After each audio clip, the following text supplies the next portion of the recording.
Good evening. It'll take $85 million to build the Thousand Islands Event Center in the town of Watertown. Now, to get it done, it likely will need state support.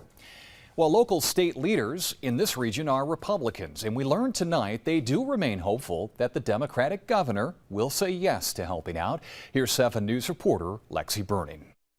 A multi-million-dollar project for a state-of-the-art space for sports. At 520,000 square feet, the Thousand Islands Event Center in the town of Watertown would include basketball and volleyball courts, hockey rinks, and more. It's a project lawmakers say has the potential to be transformative for the North Country if it gets some backing from the state. Speaking to Watertown's Noon Rotary Club Wednesday, Assembly Minority Leader Will Barclay of Pulaski says he supports the project, but admits with an $85 million price tag, it's a bit more than what legislators can deliver. If the governor gets involved, and I commend the people already advocating for it, but to continue to work on the advocacy, particularly in the governor's office, she's the one that has the ability to come through with that substantial amount of state money. At last word, developers were looking for about $20 million from the state. Watertown Town Supervisor Joel Bartlett, State Senator Mark Walczyk, and Assemblyman Scott Gray are confident it will have bipartisan support. It's a matter of whether it's a right project and whether it's has a greater good and the greater benefit for the area,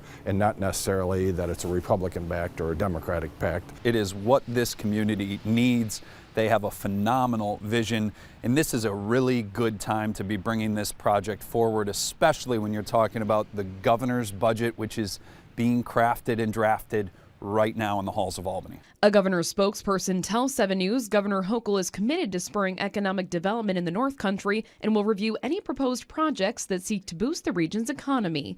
Lexi Bruning, 7 News.